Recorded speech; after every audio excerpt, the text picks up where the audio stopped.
You found the skeleton. How would you tell people that? You personally, how would you decide? Well, interesting question. I don't know. I'd have to do some research on that.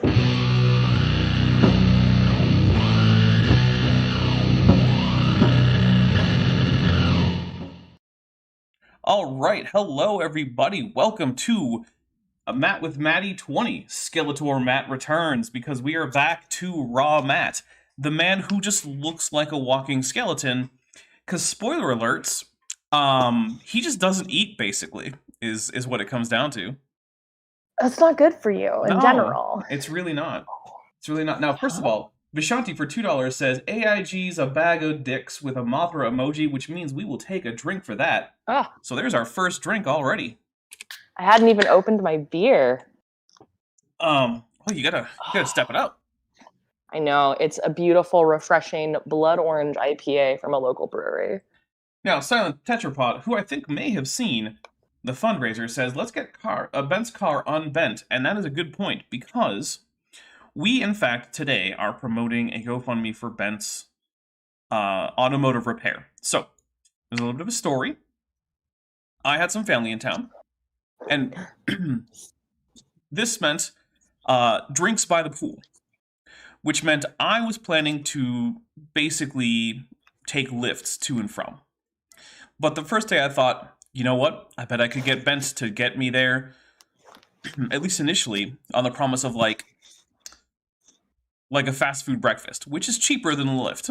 So I was, okay, let's do that. Well, about 2.5 miles from the place where I was going, the car ground to a halt and would not move any further. And it turns out that the transmission is, as I believe the word was, shredded. Oof. Yeah, shredded, I believe, Oof. is the word. Yeah, so, while I am not saying that you are, not allowed to give super chats or anything, one thing I will ask is that perhaps you consider also, or instead, giving to the GoFundMe, which is linked. Also, there was a Mothra with that. Let's get Ben's car unbent, so we take a drink for that. Sorry, forgot about that. Cheers. And yeah, Vishanti, it never does let you do super chats or super chat emojis on mobile. It's really weird. Puppy. He's being so good and keeps looking up, so I thought I'd adjust the camera so you guys can see how sweet my boy Chester is. He's so good. All right, so yeah. First, let's read some of the messages that we have on that. So first we have from Robert Saylor for $20. Ben is cool. Shane Wilson for $50 says, let's get Ben's car unbent. Steve Reno F says, shift into turbo for $30. Brian Acevedo for $50 says, good luck, buddy. And John Baker for $100 says, don't give up. Car repairs are terrible and pricey, but your contributions to education are invaluable.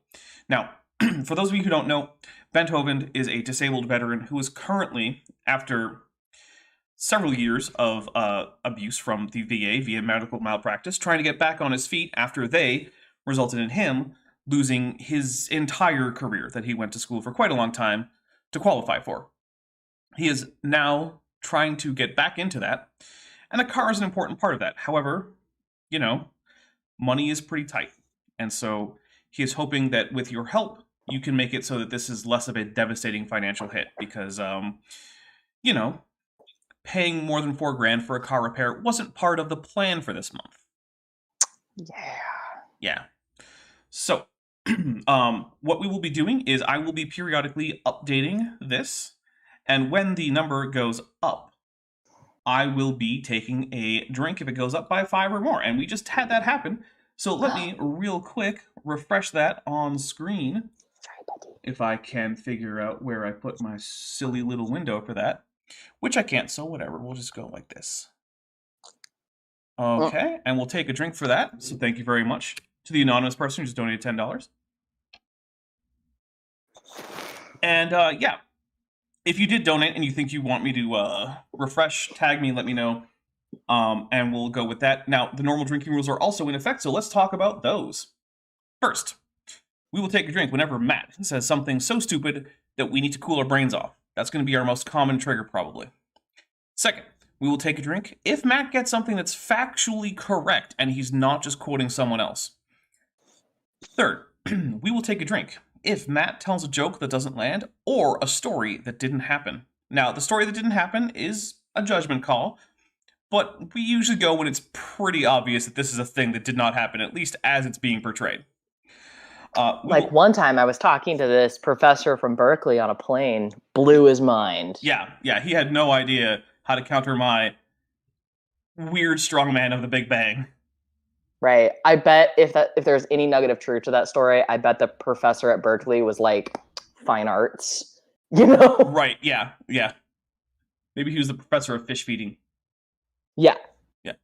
Okay, we will also take a drink anytime Raw Matt mentions the National Socialist German Workers' Party or various leaders or prominent members of that party or various, we'll say, infamous activities that they may have gotten up to in the first half of the 20th century.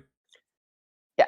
I expand this rule for any type of weird trauma dump, right? Like yeah, that's national fair. Tragedy, right? Horrible thing happened. And I'm going to weirdly try to use that as a reason why atheism is bad. Yes. Yeah. No, It has come up. Yes, the timer for Sal's being pitch made is on hiatus while the fundraiser is active. So if you want the timer to come back sooner, the best way to do that is to donate to the fundraiser so that the timer can come back. Now, we will also take a drink if Maddie or I can predict what Raw Matt's about to say before he says it. Now, with Raw Matt, that's a little hard because this guy is completely bonkers. He will just say about anything. So, now that covers He's genuinely hard to follow. He really is, yeah. Yeah. Look, I've said this before. I think he may very well have actual diagnosable brain damage. And I normally wouldn't then go on to make fun of him, except he's also an absolutely horrible person, so I don't care.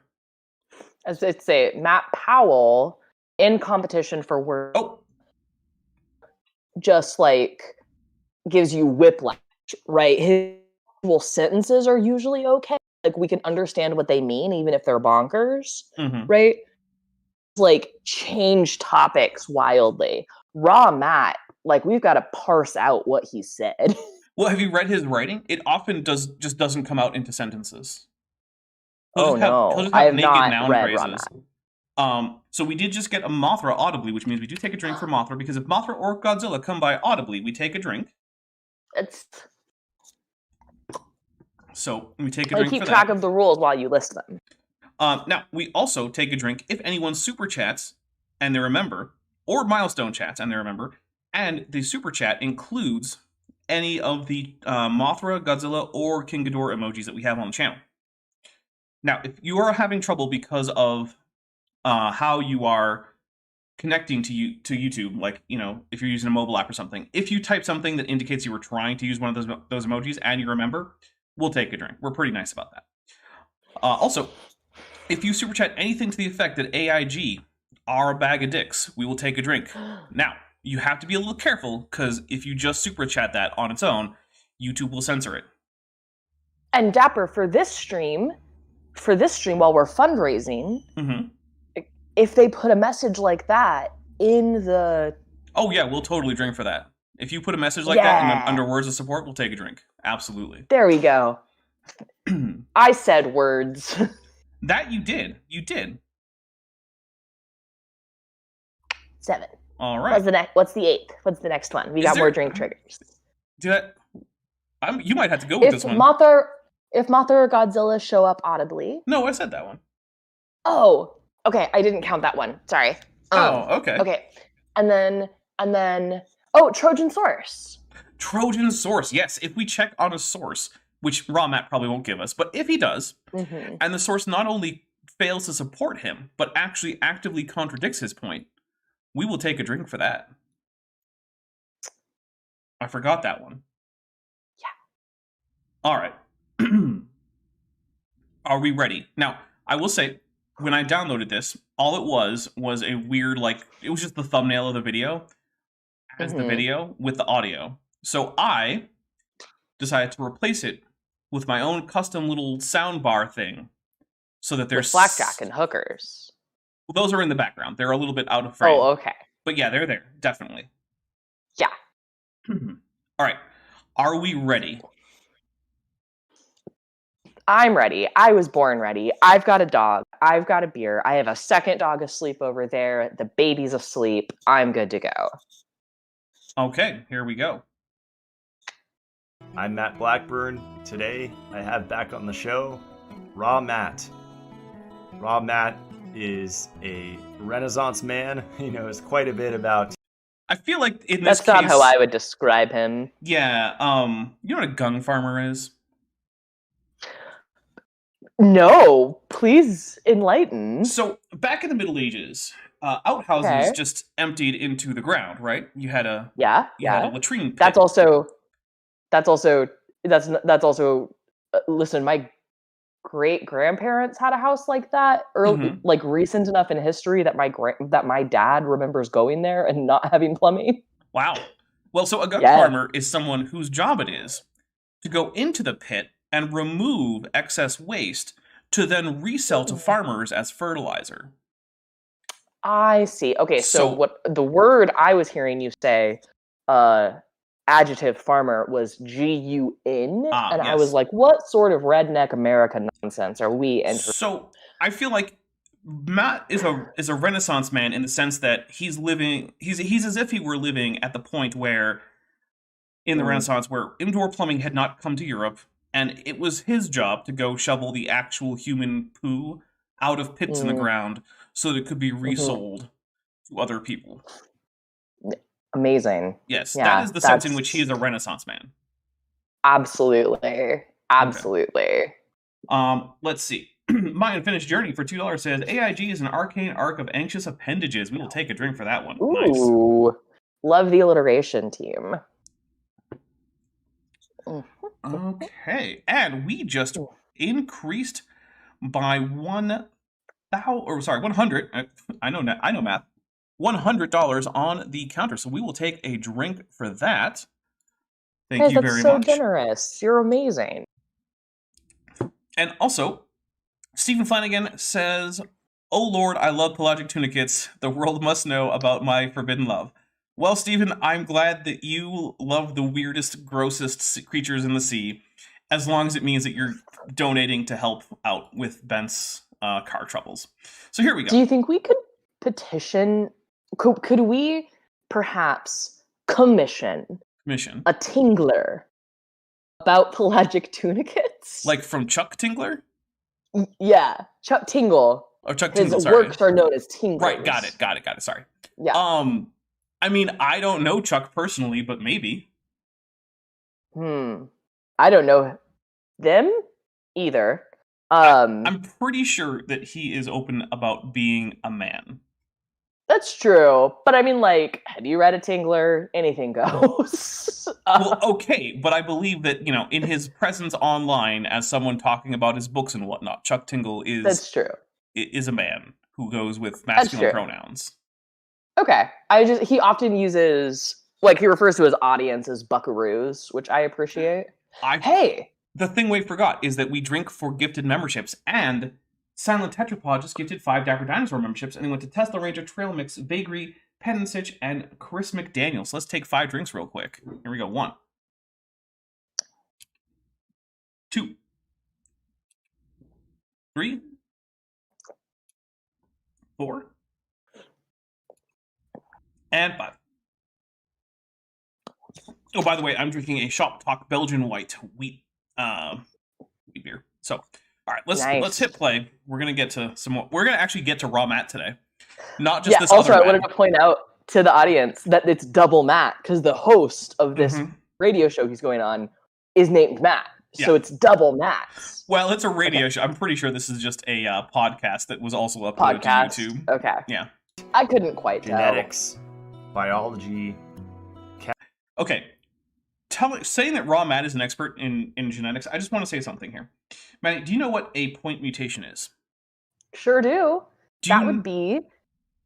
Oh, okay. No, Continue. go ahead. I was going to explain it. It's actually good for you to explain it. Yeah. So, okay, a point mutation would be if you have like a strand of DNA, right? So it's like A, T, C, G, blah, blah, blah. We change one letter, right? So like an A becomes a T. right, at a single point. So it's a single letter change. Right. Now, do you know what a synonymous mutation is?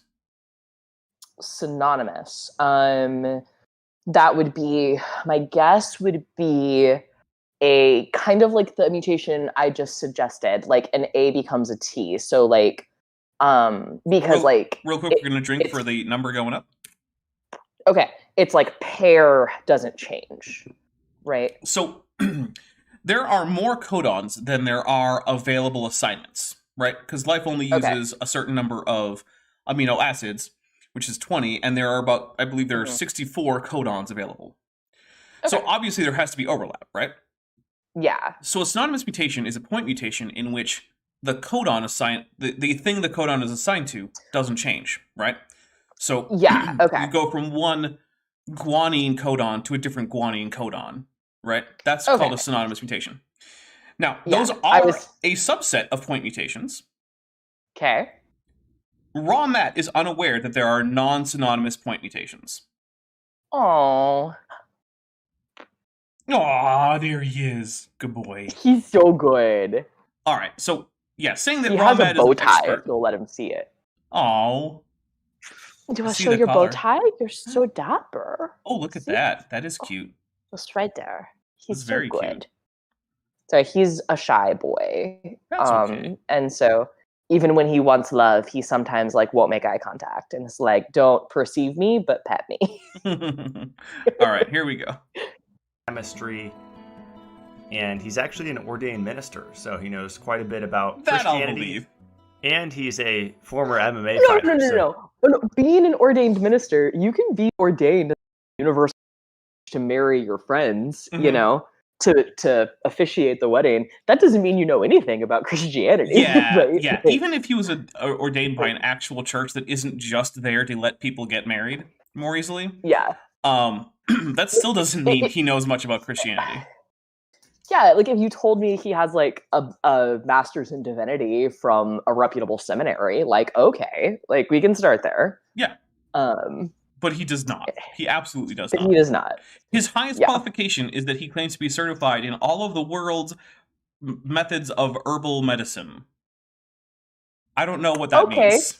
Yeah. I don't know what that means either. Now, also, Tiktaalik has just joined the channel again at amniote level, so everyone send either sessile tunicates or tetrapods to welcome Tiktaalik back to the membership program. All right. Here we go.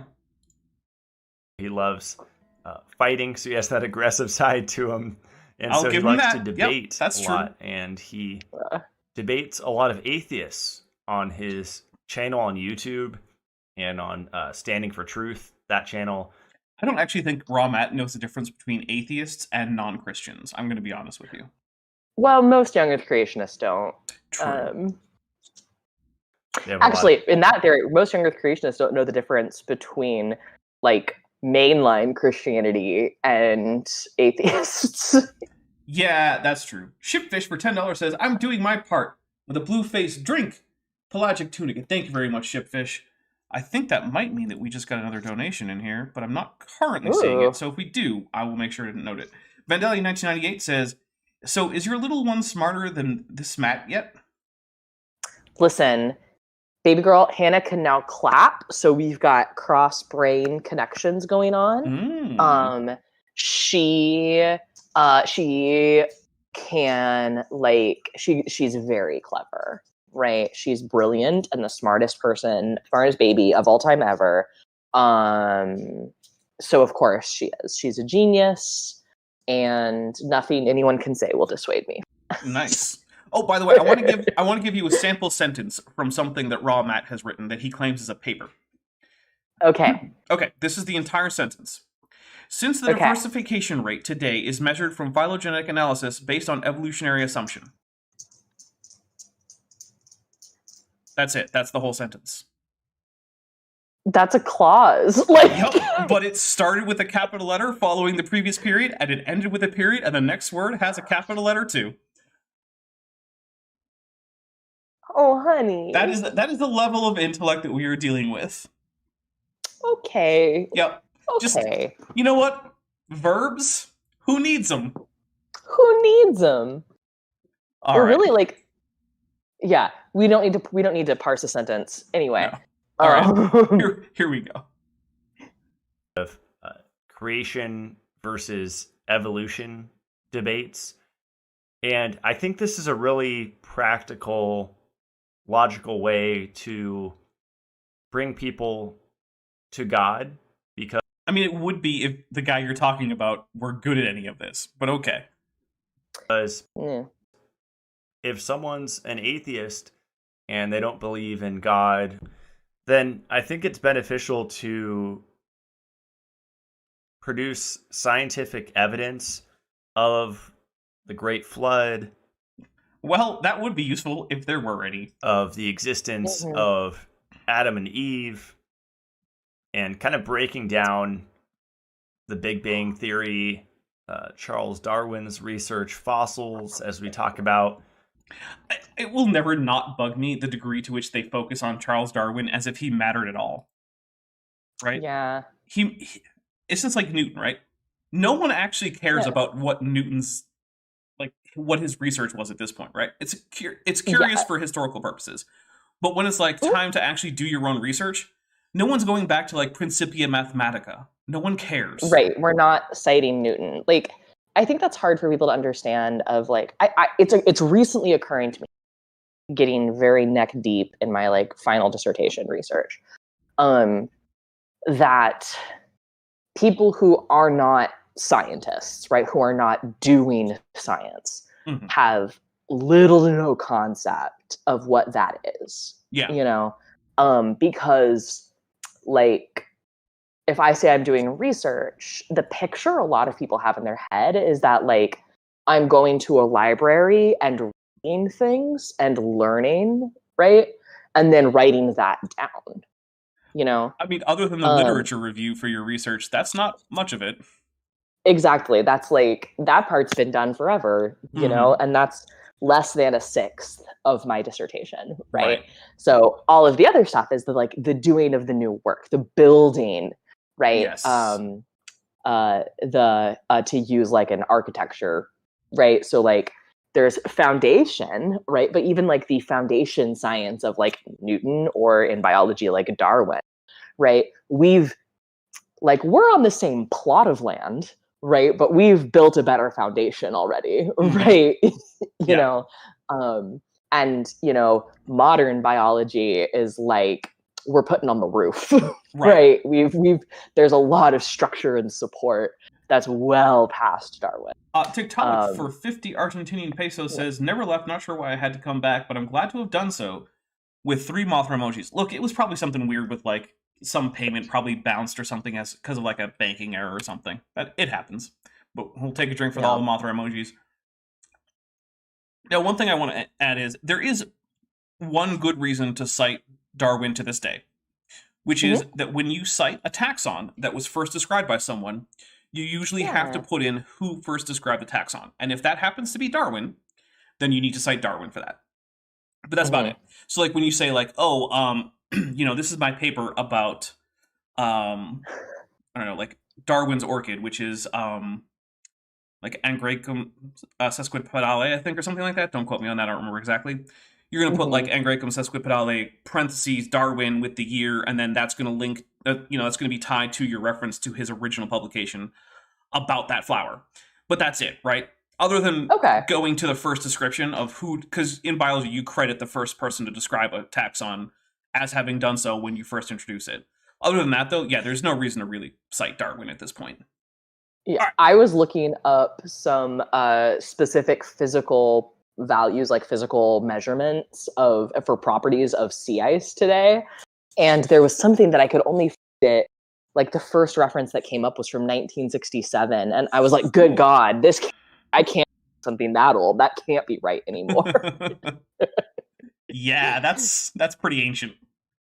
All right. We're gonna hit play in this interview and just breaking down those arguments from a scientific standpoint, because I believe some people will just shut off if you talk about things from the Bible, because they don't believe that the Bible is the Word of God. And so I think it's only logical to appeal to reason and logic, which the Holy Bible, especially the Take King a drink James for Bible, another $100 in is the perfectly fundraiser. congruent with. The Bible and science are perfectly congruent. They can mesh, and they do mesh. You know, this is a severely concordist viewpoint, and not everyone is a concordist, which is the idea that the Bible has to actually mesh with science. There are non-concordist Christians who say that it's not important that it mesh with science, but for some reason, young Earth creationists love to be concordists. Although I actually do know of one who isn't, and he has a YouTube channel that I do follow, and I actually asked in a comment that I don't know has been responded to. I was like, what is the point of being a young Earth creationist if you're not a concordist? Like, I don't understand what the point is. Yeah. But also, Brian, the real strawberry shortcake vein official, says, I've been dealing with 4 separate health problems all at once this past week, and your videos have been keeping me company while I just lay down and clench my jaw, so thanks, Dapper, I appreciate you, with a heart emoji. Well, thank you very much, Strawberry Vein. I do hope that you are feeling better, and I am glad that my videos are helping out. And also, I want to point out that we currently have 75 people that are viewing this, but only 36 likes, which of course is a bit of a problem because it means that I like less than half of you, half as well as you deserve. You guys didn't keep the Bilbo away. Ugh! I messed up, Dapper. I've got the video playing in the background, so I keep an eye on chat. And I forgot to hit like when I muted. How dare you? I know. How dare I? Oh my goodness. But I want to say, Brian, I'm so sorry you're not feeling great. Health issues absolutely suck. And I'm glad you're hanging out in chat. I know from personal experience, when you're dealing with like a bunch of chronic health issues, like community is really hard to find.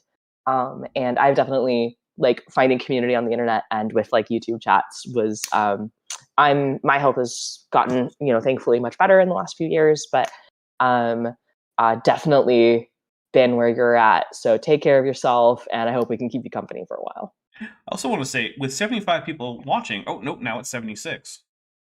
If everyone gave $39 on the fundraiser, we would be good. Ooh. That's all it would take. Just putting that out there.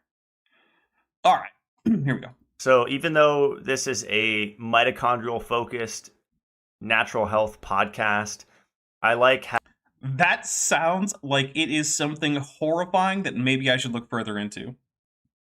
A mitochondrial health-focused pod. That sounds like a whole bunch of woo. But didn't you know that the mitochondria is the powerhouse of the cell? I did know that, but did you know that there's several species of animals that don't have mitochondria? No, because I haven't taken like I haven't done cell biology since like freshman year of high school. Well, they're all endoparasitic jellyfish. Oh, okay. Yeah. And when I say endosymbiotic jellyfish, I mean like these guys have like a few dozen cells total per individual. Oh, wow. Okay. Yeah. But they're still animals because jellyfish are animals. All right, here we go. Having shows once a month or so talking about Christianity and having more of a philosophical discussion because... Yes, I always want my medical focused podcast to also go into theology. I definitely want that. It's a problem with concordance. Yeah, it is. Like, right? Because if you think these are the same thing, then that makes you really open to some woo, and that's scary. Yeah. A lot of other natural health podcasts have so many new age philosophies interjected into the health conversation. Oh, you mean a different non-evidence-based thing that they inject into the conversation? Gee, what a surprise! But the leopards won't eat my face. Exactly. Because these are God-fearing leopards. Yes, of course they are. Like... Oh, man. Okay. Talking about physical, biological health, and then there's talk about manifestation and meditation and energy work. And all of these things are dangerously infused into the conversation. Yeah, unlike good old-fashioned Christian faith healing. Right, I was going to say, manifestation is just secular prosperity gospel. Mm-hmm. Right? No, it really is. All it is. It's the same thing. It's name it and claim it with no Jesus. Yeah, it's the same thing. They were both can be traced back to the New Thought movement, right? Mhm. Like the history is all there. Now, I do want to say one thing. I don't know about this guy, but I do know that the theology that Raw Matt subscribes to is not aligned with prosperity gospel. And so I don't want people to think that is Raw Matt. Raw Matt goes to churches that are vehemently opposed to prosperity gospels, which is one of the few nice things I can say about those churches. So I do want to put that out there. I have, because Raw Matt is part of the IFB movement, NIFB, the New Independent Fundamentalist Baptists, and their pastors, in addition to going on rants about how evil homosexuals are, also like to go on rants about how evil prosperity gospel preachers are. So I'll give them that. Not much, but I'll give it to him because it is true. I Star You for $1.99 says, Answers in Genesis is a fleet of Falcon Heavies. Okay, we'll take a drink. Thank you. Okay, there you go. And so my goal with My to Life Radio is to hopefully win people over to Christ and basically via their mitochondria. I just got his podcast name. That it's Mito Life, as in mitochondria, right? Yeah. I haven't seen it written in my defense. I mean, I didn't remember what it was, so don't worry about it too much. Pastor Steven Anderson calls it. And save. Oh, goodness. He's an actual unironic Steven Anderson fan. Oof. That's the guy who's been banned from YouTube more than once for his absurd homophobic rants. Yeah, you hate to see it. Is he the one? We're not his feelings about pumpkins? Yes. Excellent. If you guys don't understand the reference, I'm not going to explain it. I'm going to let you figure that one out on your own and be delighted. Yep. It's a thing. Souls, it's a thing. Literally.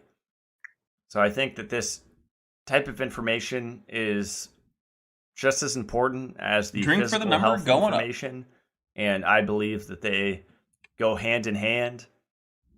And just a disclaimer, in the first interview, if you've listened to all my podcasts, Raw Matt is a fruitarian. And so that goes against... He's not just a fruitarian, he's a monofruitarian, which means that every month he picks a new fruit that's in season and literally eats nothing but that one fruit. Oh my gosh. Yeah, there's a reason that he looks like his hair is falling out and his eyes are falling into his skull. Yeah. I'm pretty sure if I looked at his gums, they would just be like Snow White. Probably, but he doesn't have scurvy. No, we can be pretty well assured that he does not have scurvy.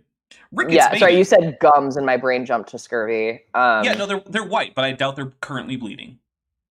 Yeah, I love that, like, fruitarians, like, they blow my mind, but it is the idea of it's like the only ethical diet, right? Because it's the only diet that you can eat without killing anything.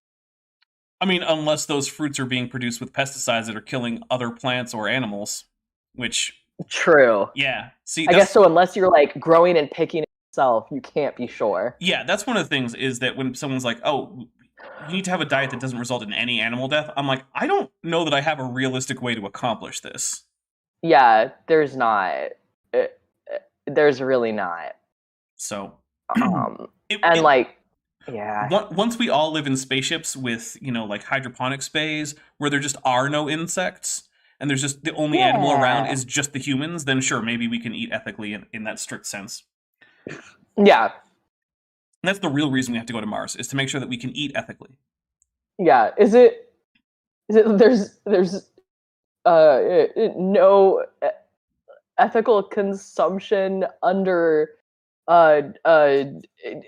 farming? Biology? I don't know. I'm trying to come up with the right...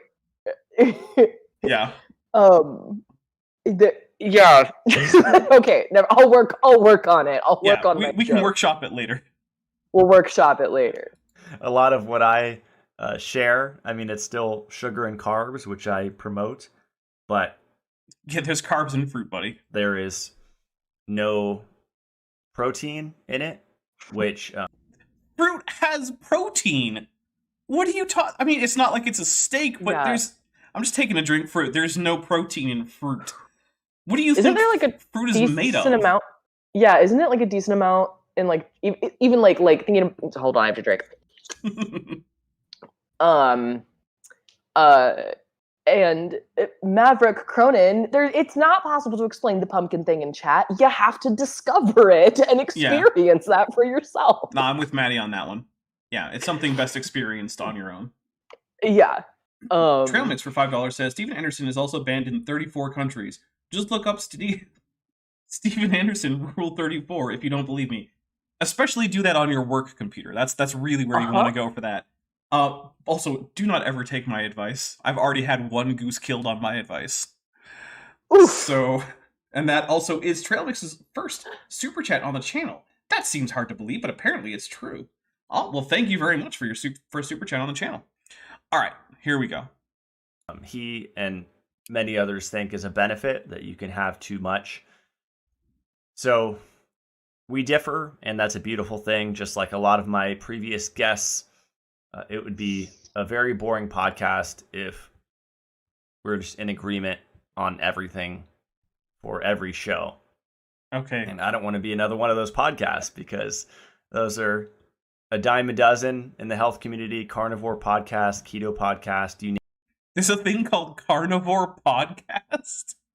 Oh, I'm sure because there's a carnivore diet. Oh, man. Right? Oh, that's true. So in the health community, I'm sure there's a ton of carnivore podcasts. Didn't like Jordan Peterson do that or something? Like all he ate was like steak with salt on it or something? Yeah. Goodness, there's a great way to wreck your health. It's like, my daughter's doing it in his Kermit the Frog voice. Okay, buddy, that doesn't mean you should. I don't know why I thought we should ever... I don't know how Jordan Peterson platform. Basically by appealing to young men who currently feel like there is not someone appealing to them. That's basically what it is. I have feelings about that concept, but that's not for this show.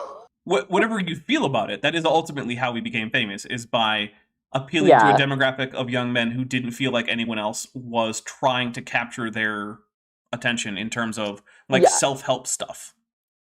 Okay. Yeah. Yep. That's gotcha. Name it. They would never have someone like Dr. Raymond Pete, PhD, or Georgie Dinkoff, because they would completely dismantle. And in the fossil record, you'll hear those two fossil record phrases, terms being thrown around constantly in reference to what humans should be eating today. And to me, that's acid rain, bathing, and drinking. Agree. Let's get to that. From having more of a... There he is. Podcast. So, here it is. Enjoy the show. It took him over 6 minutes to get to that, and he didn't even have to explain his drinking rules. Yeah. Goodness gracious. Savage, I pay every tax I owe, Cobra. Oh, man, that sounds like a nice, innocuous comment, but if you know the history behind that phrase, whoo!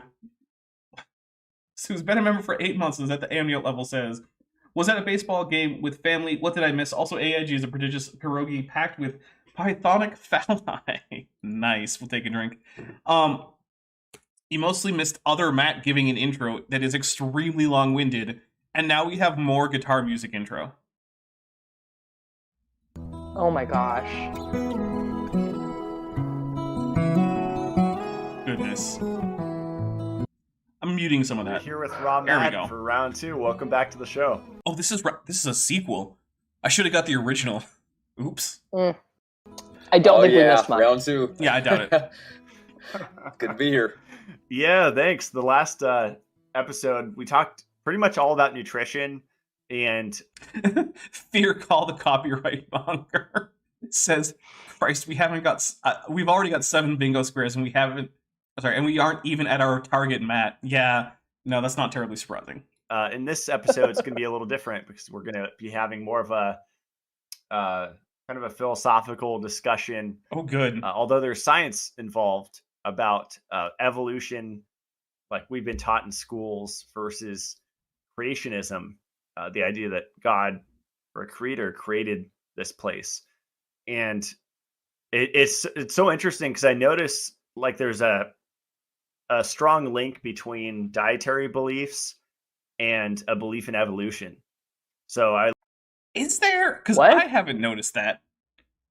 I feel like there are vegans who believe in evolution. There are probably people on the silly carnivore diet who believe in evolution. There are probably people who do in paleo, keto, vegetarians, pescatarians, people keeping halal, people keeping kosher, people doing Yeah. like various forms of Christian fasting rituals, all of whom believe in evolution. People doing like various Hindu Or,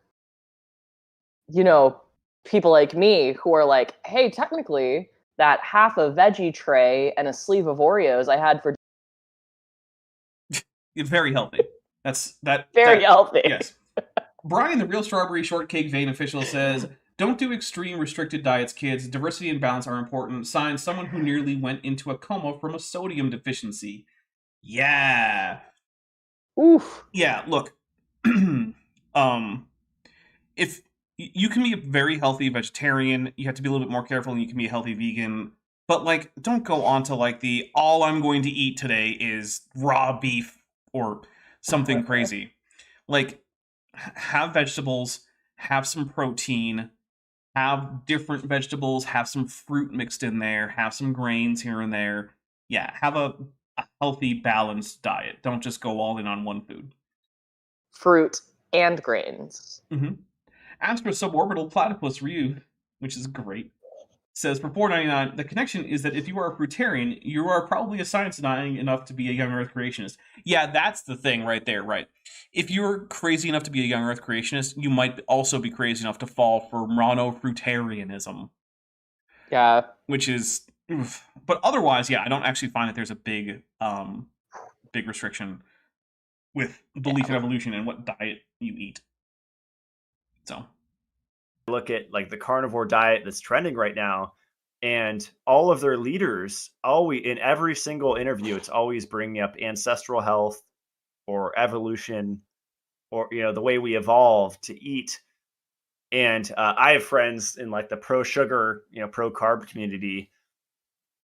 There's what does it mean to be pro sugar? Does it mean you encourage people to eat more sugar? Or I hope it's like what I hope is that it's like sugar isn't evil. It's okay to have some every once in a while. I try to go for just like anything in excess is probably bad for you. Yeah. Right? Like I put almost like everything in moderation or is so fine. of sugar in my coffee. I don't know. Yeah. Try to eat food that looks like food, and when you're full, stop. Like that's my plan. That's it. That's my whole personal philosophy. I don't know anything about nutrition. Well, I'm hoping that Raw Matt, who is a fruitarian, which means he's taking in a heck of a lot of sugar, is not about to go off on how evil sugar is. Because, my guy, if you do that, I don't know if you know what's in fruit, because it's a lot of sugar. It's a lot, especially modern cultivars considered of fruit. Fructose? Fructose. Do we know what that is? Fructose? Yeah, it's not that great for you compared to sucrose, actually. Yeah. That say, who cares what our ancestors did? Because it doesn't apply to today. So there's multiple arguments against. I will say at a certain point, yeah, that's true, right? Like if you go back to, what were the ancestors of humans eating 30 million years ago? Who cares? Yeah. I mean,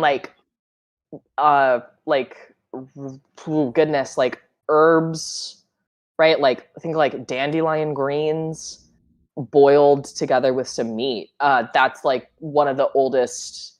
There's a tasting history episode on like the oldest meal we've ever discovered.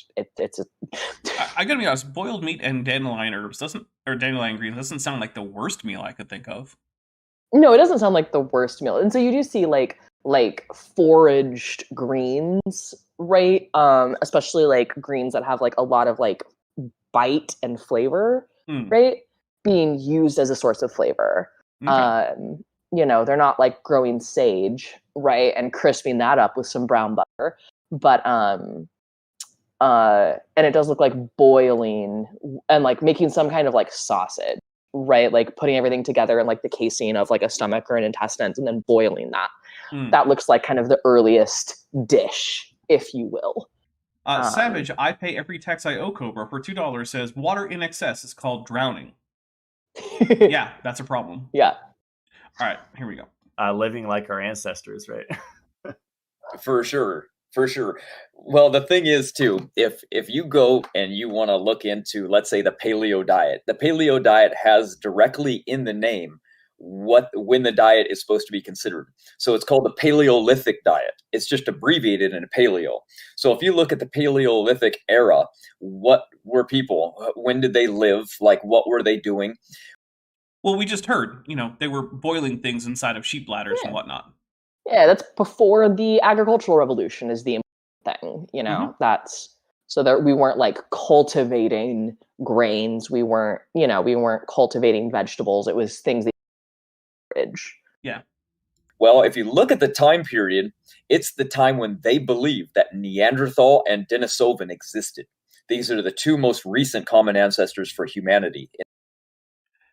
Hey, he said something true, right? Well, not common ancestors, sorry, cousins. Yeah, that's the thing. He said something that could have been true if he'd rephrased it, but instead he said that two different species were both the most common recent ancestor of humans, neither of which is even an ancestor of humans. I got excited for a second. No, we're taking a drink for how dumb it was. I was like, did he say something true? And I was like, oh, no, you don't know. It's far worse than you think. Oh, I'm going to take a drink. Mm-hmm. Hey, that means it's time for me to open up my next beer. Mm.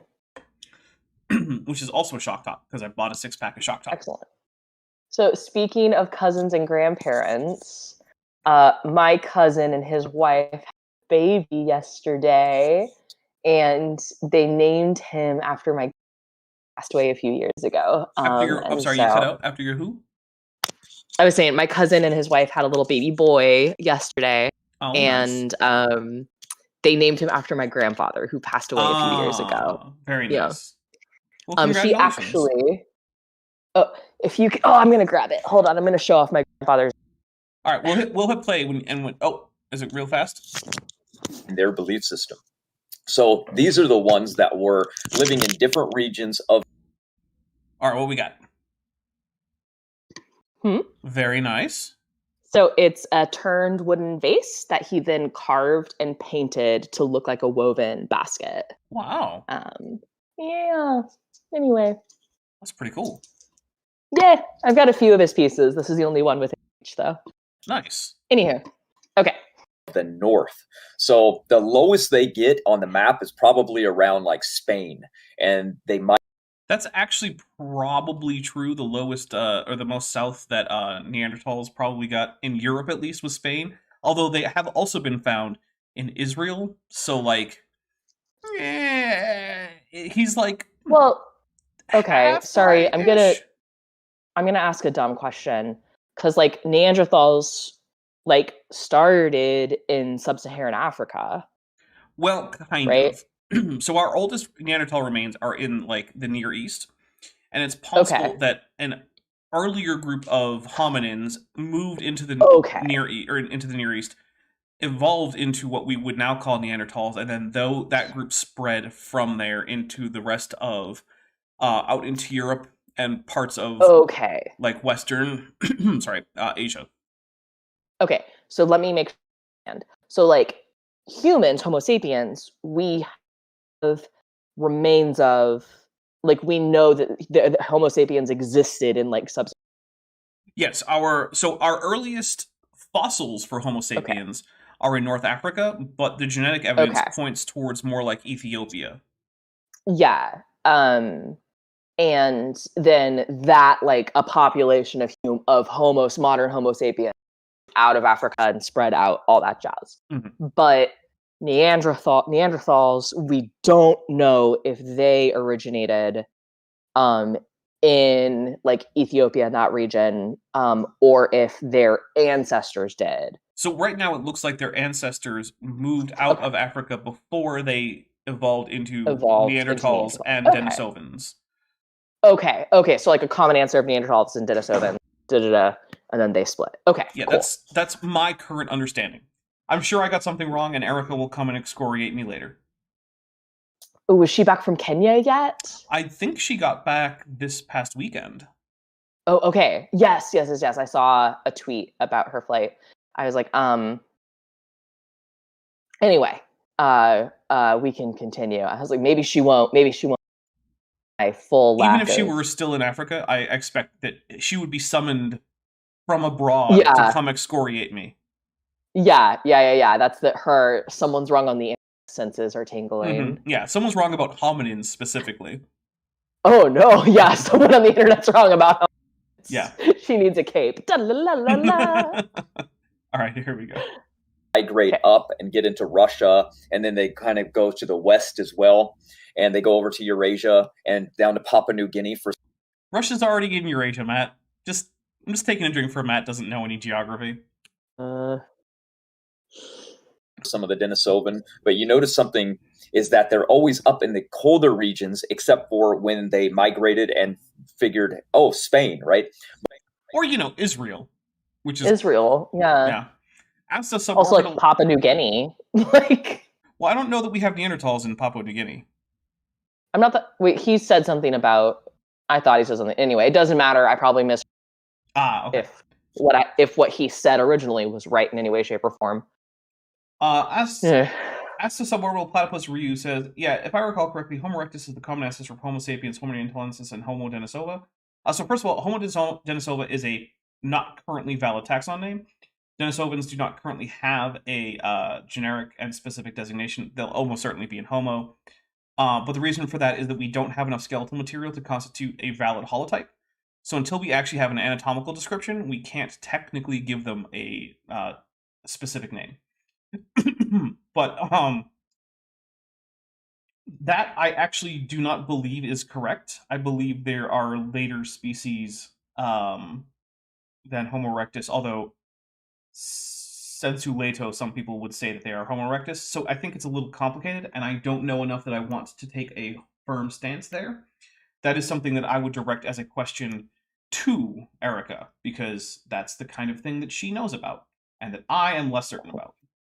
Tubian323 for $5 says, AIG are a satchel of Shiva Lingam, and we will take a drink. Nice. Cheers. I'm loving chat's discussion about foods that are New World. Like squash and potatoes and cranberries. Squash and potatoes and tomatoes. So yeah, if you've ever had delicious like gnocchi and marinara, that's very Italian, but it's not from ingredients native to Europe. I'll be honest, if I had to restrict myself to a diet of ingredients just native to either the Americas or the Old World, I would feel like my diet was severely hampered. Like I couldn't have steak and potatoes. Yeah. I could have steak or potatoes. But you could have a bison steak and potatoes. I could have bison steak, yeah. But you ever had a bison steak? I have. It is quite good. Okay. But I couldn't. It's so good. I couldn't have lamb chops with any of the tomatoes or potatoes or squash or anything. I don't eat lamb very often. I don't either. It's expensive, but it's also delicious. Yeah. You could have alpaca. I guess. I also couldn't really have most of the dairy I eat. That's true. Or I would have to give up the New World stuff, like squash and potatoes and corn. Potatoes. Yeah, I can't give up potatoes. Look, here's what I'm saying. I can't give up potatoes, man. There was a lot of horrible, horrible stuff that went on in the initial contact between Europeans and the Americas, but the exchange of culinary goods is a great thing that happened during that time. So, yeah. I also oh gosh, if it's just New World, you can't have like pepper or cinnamon. Yeah, see? It's in value 1998 for $2. It says AIG is less than a pelagic tuna kit, and accurate. I like it. Very accurate. Very, yeah. All right, here we go. But by that time, they had become so degenerate because of inbreeding and isolation, and because of how cold the world was at the time. Cold makes you a degenerate. Raw Matt. Okay, good to know. Also, he never actually bothers to define what degeneracy means in this context. Yeah. And we do know that Neanderthals were inbred because we have genome sequences for various Neanderthal individuals, and we know that they had a high degree of homozygosity, which is what inbreeding does. So, in fact, it's actually the definition of inbreeding, is when your population is increasing its level of homozygosity.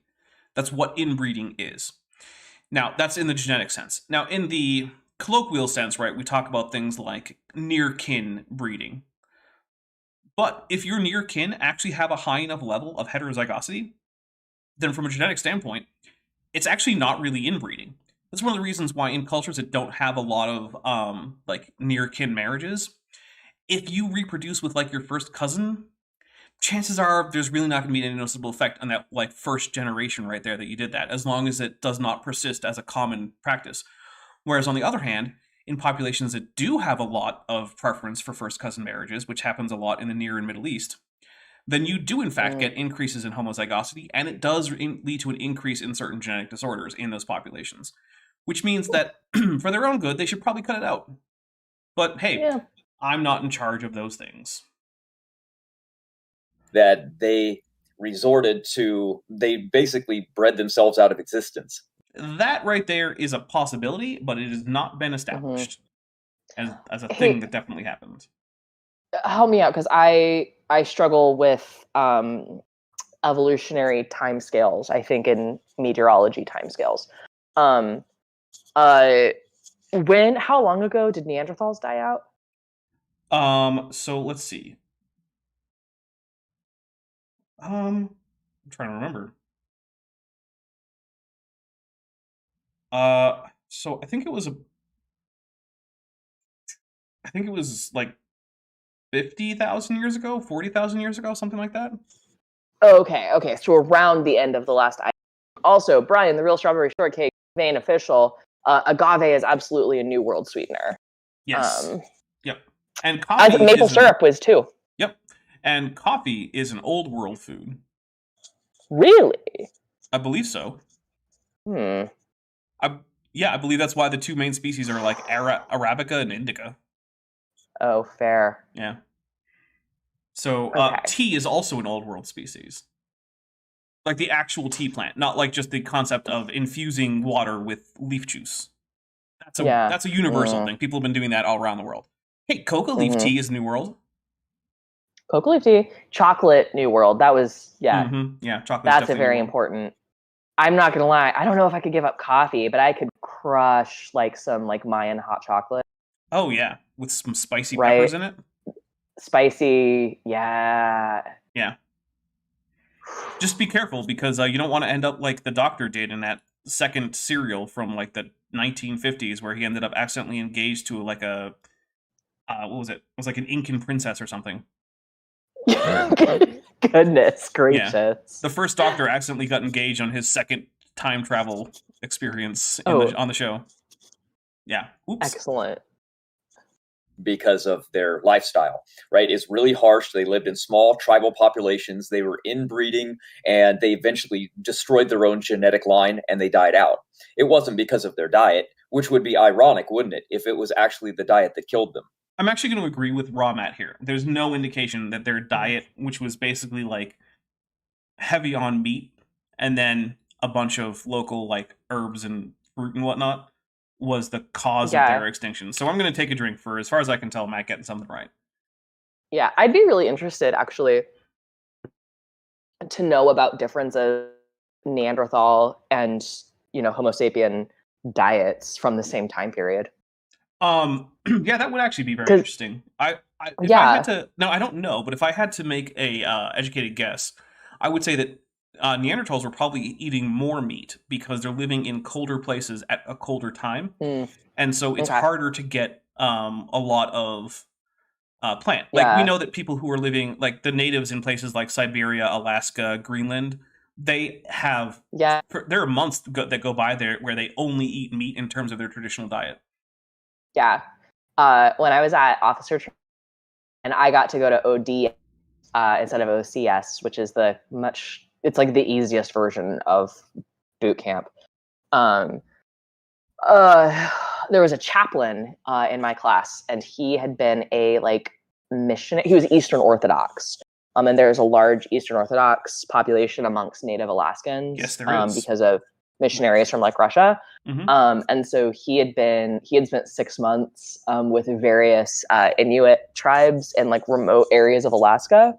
And while we were at ODS, like the family he had stayed with sent him a care package of like seal jerky. Nice. It was weird, but it was pretty good. I'm like, that for a long time. All right. Was he you probably don't know, but was he Rokor? I don't know. Okay. From my understanding, most of the Eastern Orthodox parishes in Alaska are Rokor, which is the Russian Orthodox Church outside of Russia. Okay. I don't know, because I know, and I think he might have been intentionally only saying Orthodox because there's like 16 Eastern Orthodox chaplains in the entire Navy, right? Well, technically, as long as they're from a church that's in communion with the rest of the Eastern Orthodox Church, then it doesn't actually matter which one they were ordained by. Gotcha. Well, and for him, like he was, I don't exactly know what happened to him, but like it was very common for Eastern Orthodox chaplains to get like forward deployed with Marines, especially like towards Turkey, because they would provide services for like the local, not just the U.S. Yeah. And so he was like preparing to spend a couple years in Turkey. Well, that makes sense. Yeah, that makes sense. All right, we're going to take a quick break because we have just passed the 1 hour mark. I hope that everyone stays with us. And then remember, right now, if you guys we have 84 people watching, which means after I just do a little bit of math, if everyone were to give $35, we'd be good. So please do consider checking out the fundraiser for Bent. We're going to replug it again at the beginning or at the end of break. And we will be right back after a few minutes while I do things like grab an extra beer, use the bathroom, that kind of thing. So be right back, everybody.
All right, we are back after I figured out how to unmute because I'm a dummy. But first, let's take a drink for the number on the fundraiser going up.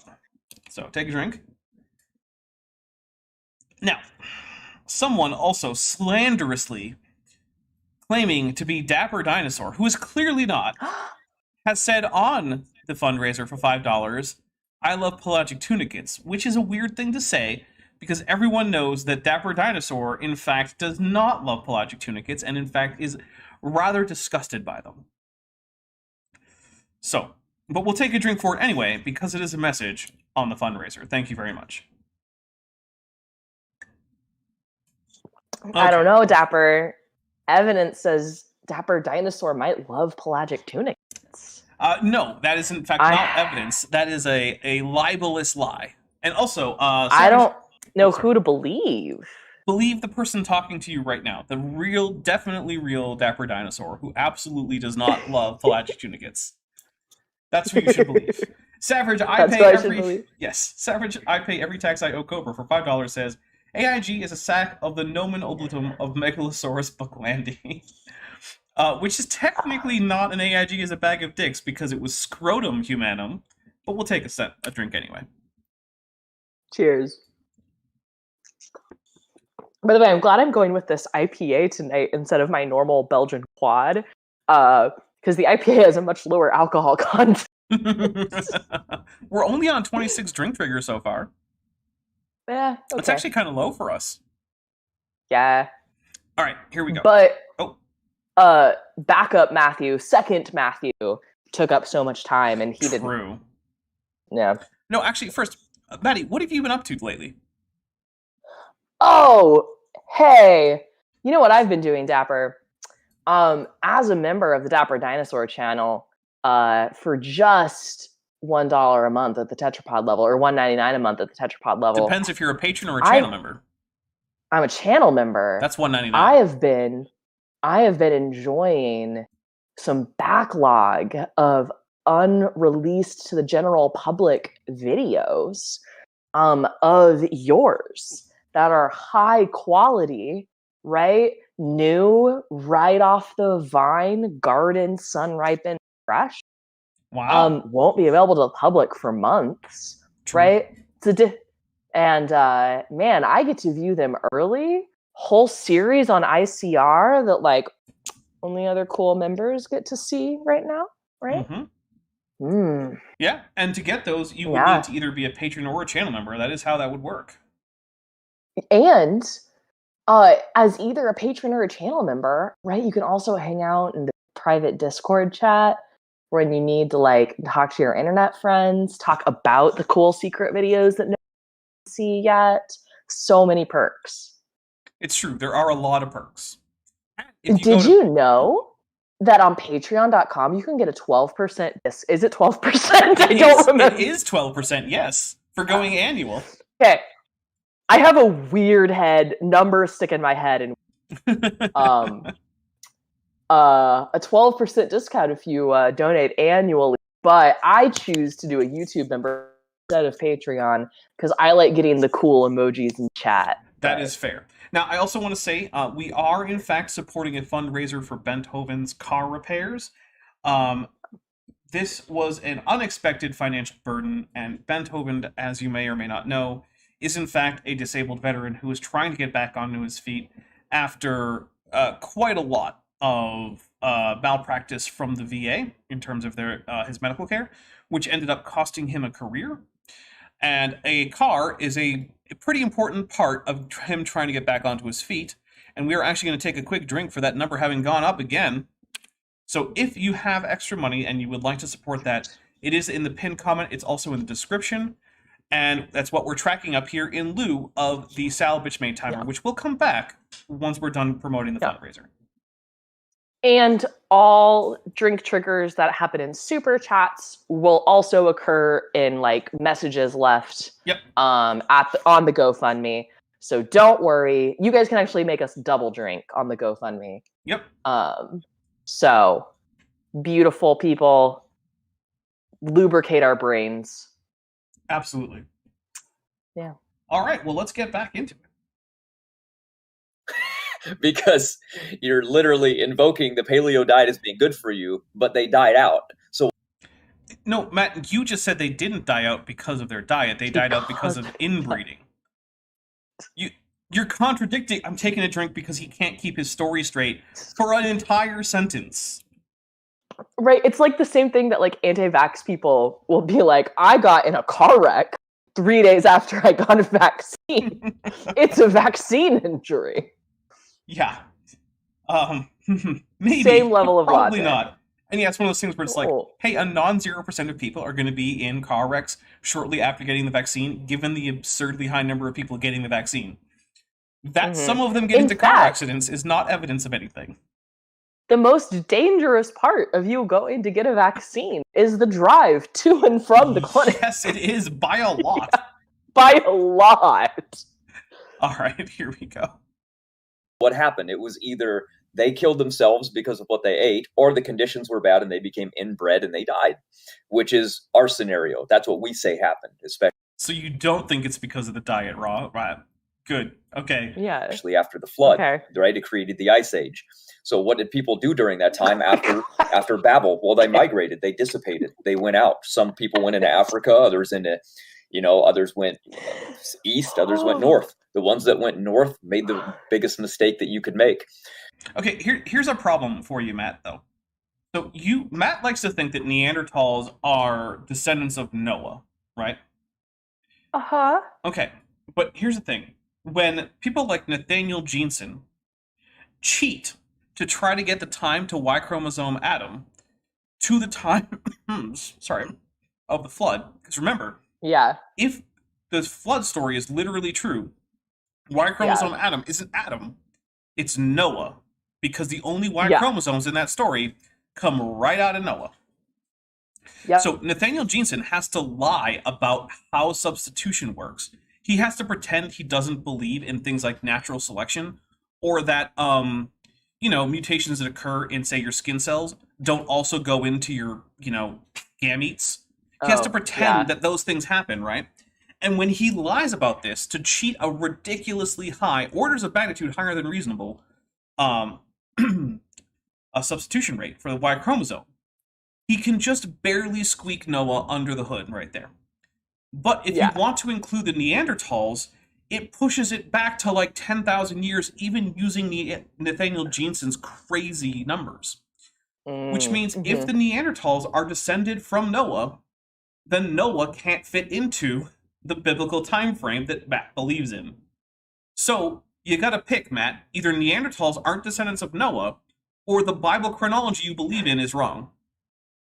And like everything Matt was just saying, like my brain was like going nuts because it was the after the flood, so there is the Ice Age, but then there's Babel. So I'm like, okay, so I'm sorry, we have like a desert community in Babel, right? Presumably, yeah. Presumably, and then, but it's also the Ice Age with their model, right? Like ice so thick you can walk to Australia. Yeah, apparently. Right? Which or you is just get yeeted there by a volcano. Nonsense, right? And like also dinosaurs are like hyper evolved and going extinct at the same time. Oh, number went up. Take a drink. Oh, sweet. But the people out of Babel that went north was bad, and I'm like, hold on. We have written records that go back this far, like in China. Look, the pyramids were built about 100 years before Noah. Before Noah's flood, sorry. Yeah. Again, we have written records from multiple cultures that go back this far. And none of them are like, for a couple of years there, it was really cold. Some of us walked to a whole other continent. Right. Heather Kuhn, who's been a member for 2 months, is at the tetrapod level, says, I didn't drive to the clinic to get vaccinated. Well, then you took the safe road, presumably. Unless you were, like, hang gliding there or something. I don't know. Parachuting in. Parachuting in, as zip lining? Okay. I'm going to presume that Heather was either walking or taking public transportation. Man, I miss living in a place with public transportation. It is nice, isn't it? Yeah. Well, hey guys, auto repairs are important. Hey, if you live in a state like, say, Arizona or Oklahoma, and public transportation is all but non-existent, cars are important. And in fact, most places will not hire you if you do not have a car. Which, again, is a significant aspect in the Beethoven getting back on his feet after having his career ruined by the VA. So, Yeah, so I'm going to use the one, Dapper, so fuck the VA. drink for Godzilla, and yes, I agree. Yeah, I felt like it was appropriate. Mm-hmm. They suck. They do. Anyway. Because what did they do? Well, some of them had to resort to eating what they could hunt and what they could find because plants weren't growing. And one of the biggest problems with that theory is the Paleolithic people group themselves weren't actually eating the Paleolithic diet that people are eating today. You see, I actually agree with Raw Matt on this. The thing that the Paleolithic diet is, because a lot of it's like, oh, eat like raw vegetables and raw meat. It's like, no, we know the Paleolithic people were in fact cooking. People were cooking before the Paleolithic. We know that, like, before Homo sapiens evolved, earlier species of Homo were already mastering fire.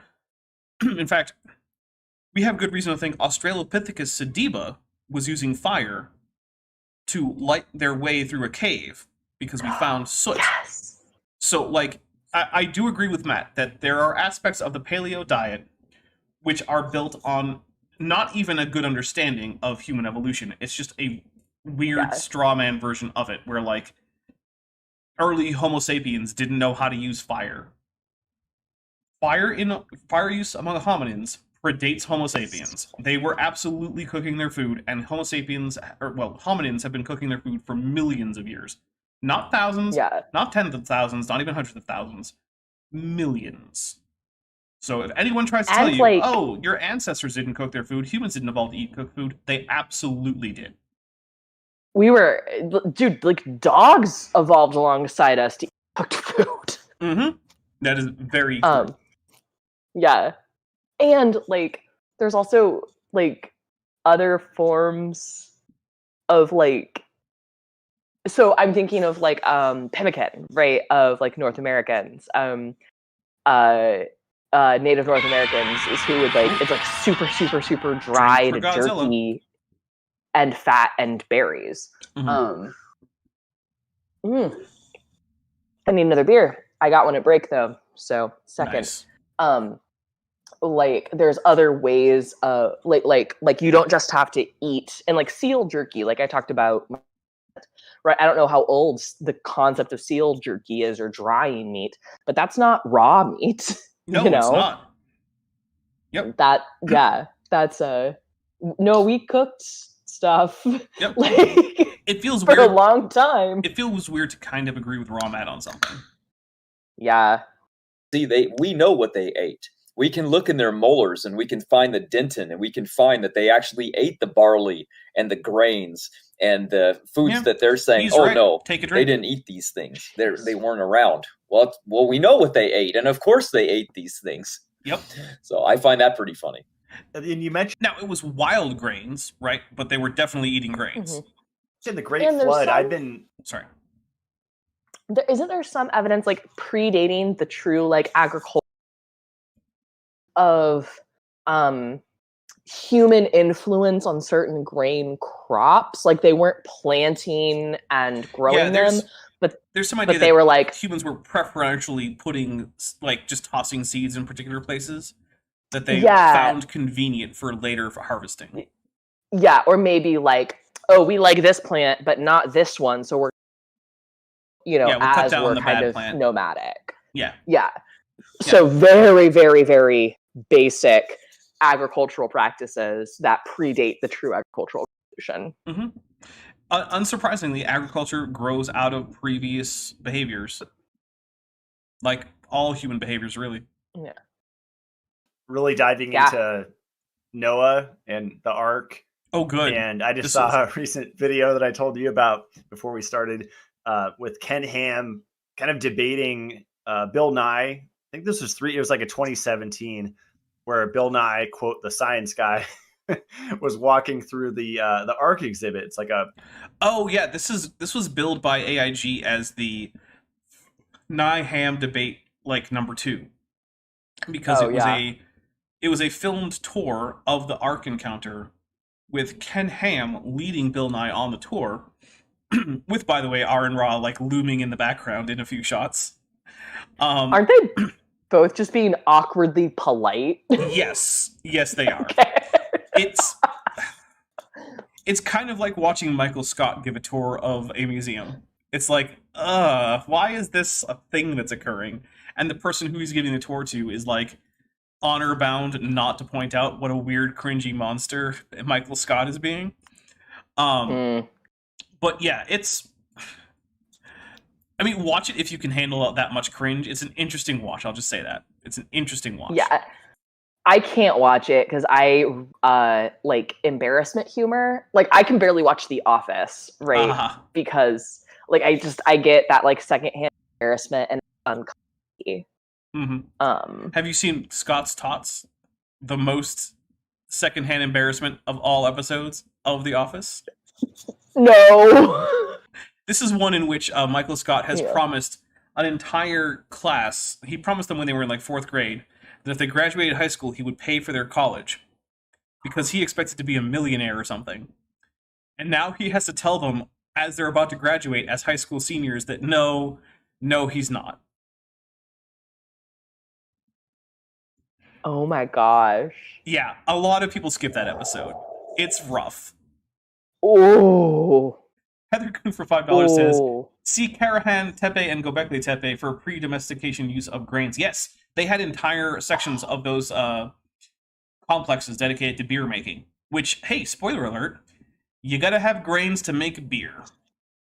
And beer is a great way of preserving calories in the brain.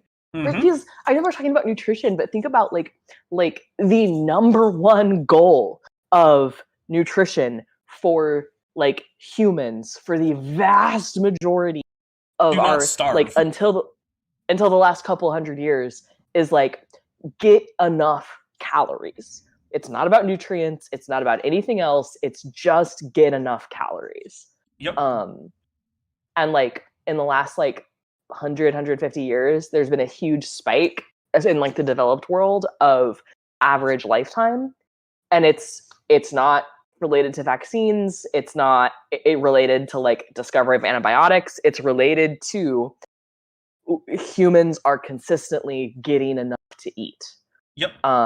That's obviously not true worldwide. Like there's like starvation is absolutely still a huge problem in many places around the world, but like like nutrition for most of human history is just about getting enough calories. Mm-hmm. All right, we're gonna hit play. Real life, built to scale by what the scriptures say with the cubits of the ark, and it's kind of a reenactment of how Noah would have done it with putting 2 of every kind, or the main kinds, with air conditioning on the ark. Yeah, with an industrial HVAC system, because even AIG knows that if they were to not do that, people would die in there because there's not enough air circulation. Yeah.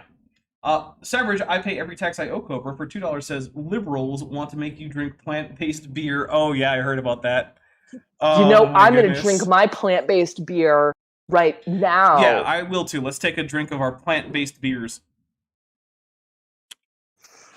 Later on, I will go get a meat-based beer like a real American. And drink some beef beer. I'd be wild grains. Do we still have those around, or are cultivated all that's left? I know in North America, the like gathering of wild growing rice around the lakes is still a practice of the indigenous communities there, and you can in fact purchase fully wildly grown, hand harvested wild rice from like small companies. Yeah, and also I want to point out that grain is just grass for the most part, right? Wheat is a grass, barley is a grass, rye is a grass.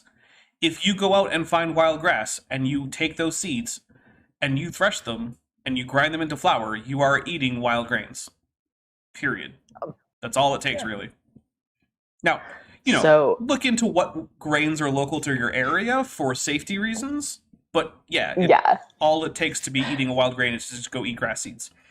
Borg Sorry, go on. Read the chat. Who's been a member for 3 months and is at the amulet level, says, my turtle is enjoying the stream, either that or the heat from my laptop. One of the two, and I have learned some things from the stream. Godzilla and a turtle emoji, and we will drink for the Godzilla emoji, and I'm glad that your turtles are enjoying either the heat from the laptop or the stream. Either way works for me.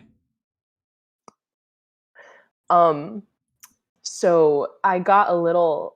So for anybody that doesn't know, I am an enrolled member of the Cherokee tribe of Oklahoma, and I got a little like hyper fixated on Native American foods, right? Like what is like Cherokee food, what would have been available like pre-contact.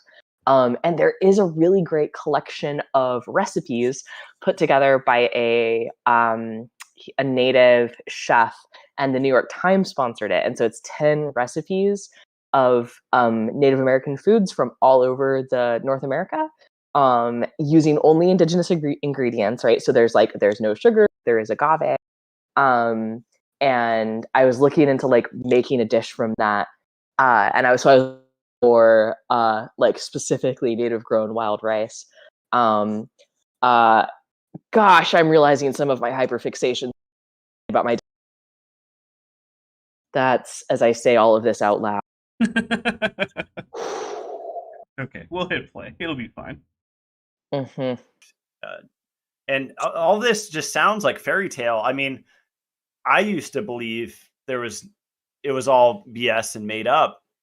Yes, it does kind of sound like a fairy tale when you say that the entire Earth was covered in water and that only the creatures on Noah's Ark were saved, only for almost all of them to then go extinct immediately after, when there is literally no geological evidence of any kind of global deluge that has ever occurred. Heather Kuhn for $2 says, Teosinte, the ancestor of maize, is still around. Also very true. In fact, it looks like a pretty normal grass. It does not at all look like a cornstalk. Yeah. I also want to answer a question is Cherokee one of the easier, one of the Quanto requirement nations? It's probably woman. Oh, you cut out there. Cherokee's probably one of the easiest in terms of blood quanta, because there's no blood quanta requirement. It's just if you have an ancestor on the Dawes rolls, but the Dawes rolls only apply to like the 5 civilized tribes in Oklahoma. And Cherokee Nation's also either the largest or the second. So, sorry, anytime I talk about like being Cherokee, I also want to fully acknowledge that I am very white. But it's still an important part of like heritage and things like that. Anyway, okay, let's talk. I'm sorry, Rob Matt's not saying interesting. I'm bored. Okay, here we go. Let's talk. Let's listen. My belief in Christ, but there's a lot of scientific evidence for the Great Flood, right? And okay, we're just gonna take a drink. Citation needed, please. Yeah, we definitely need a citation on that one. Go into that on your channel. Oh, there is. There isn't just evidence in like geology, because that's where you would expect to find most of the evidence anyway. True, but a flood would make a mess of things, and that's exactly what we see. We find dinosaur graveyards, huge graveyards that expand multiple regions where every...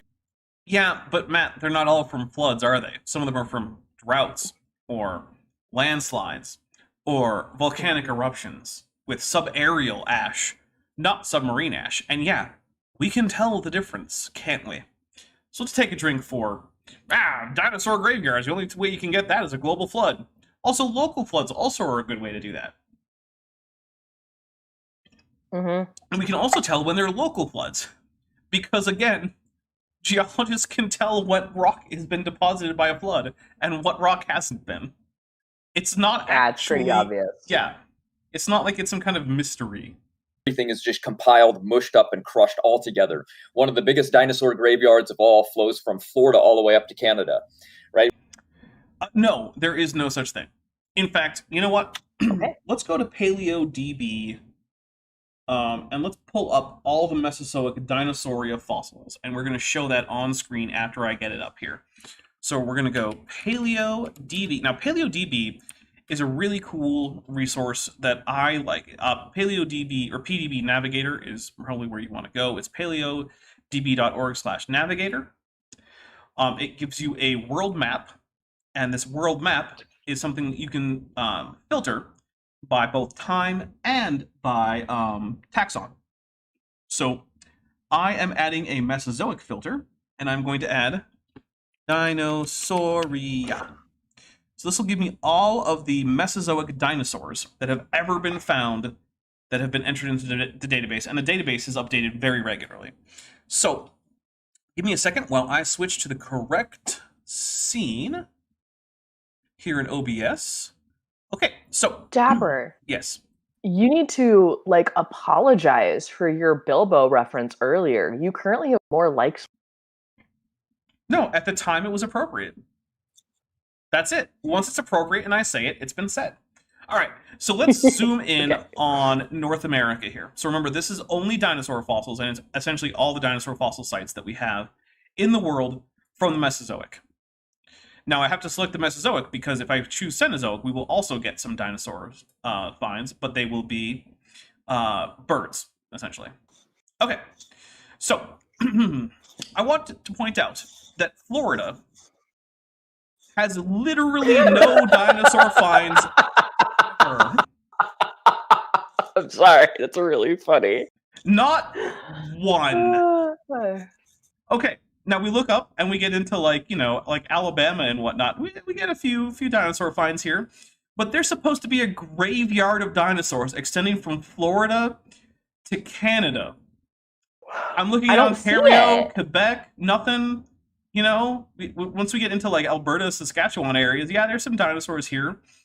Now, also, I want to point out that when we're looking at these, the different colors indicate different periods, right? So these purple ones are Triassic, blue are Jurassic, green is Cretaceous, and also, if you look down at the bottom, how dark the color is indicates how early during that period they are.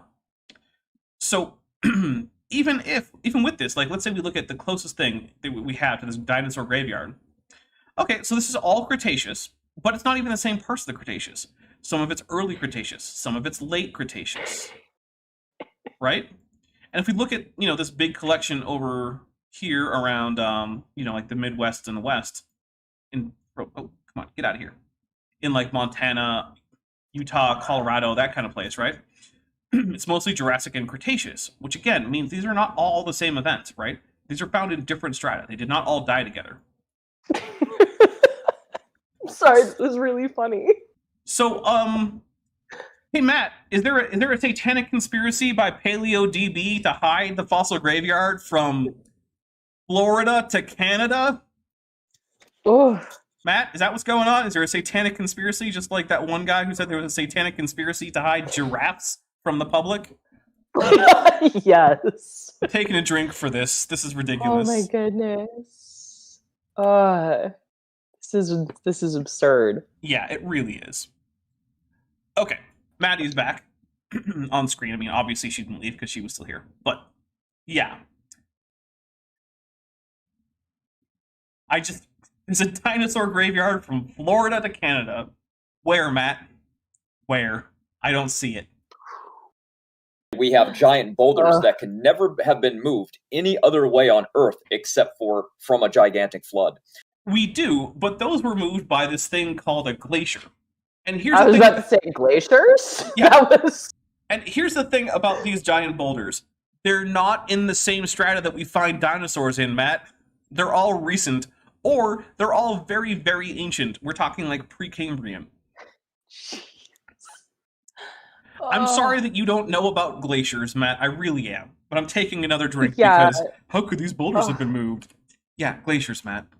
Glaciers, my guy. And also, like, glaciers, evidence of glaciers is so easy to find because you can use gravity measurements. Well, the thing is, he believes in glaciers because he believes in the Ice Age.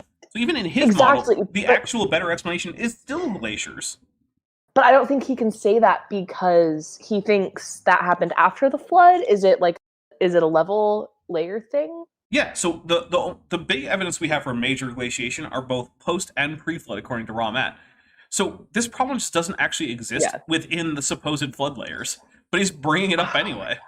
Because remember, Raw Matt doesn't even know what he himself believes. He will say mutually contradictory things in the same sentence. And again, his grasp on what a sentence is itself a little iffy. But Fade to Gray, ultraficial, glaciers are just frozen floods, yeah. That's a good point. Good point. All right, here we go. We have massive things all throughout the United States that show multiple examples that there was a flood that flowed through carrying gigantic boulders. Yeah, but it would have to be post-flood, Matt, because it's after you think the flood was done. Yep. So how is this helping you? Matt is so frustrating. Because the thing is, at least Kent Hovind is usually internally coherent, even if his points are stupid and obviously don't make sense.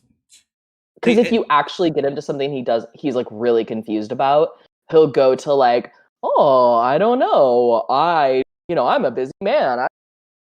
Yeah, like what's a dinosaur? Right. Or like when I was in my debate with him several years ago, we were talking about like the moon, right? And we were talking about like how the moon formed. Well, the current theory is this, and is the impactor theory. And there's some like issues with that, right? It's not fully resolved. That's why it's still just like, this is kind of the leading best guess. Mm-hmm. But he was saying that like he didn't have time to look into it, and that was older than I am, right? I was like, you haven't had the time to read any papers in 30 years, right? Like, no, he's been busy in prison. First of all, if you're in prison, what else do you have to do? He was having people take his dictation on a bunch of books, like What on Earth is About to Happen, End Time Prophecies, and the Bible, or something like that. Which apparently, by the way, is completely bonkers, and his predictions in that book have already failed to come true. Oof. Is that a... drink for the number going up. Cheers!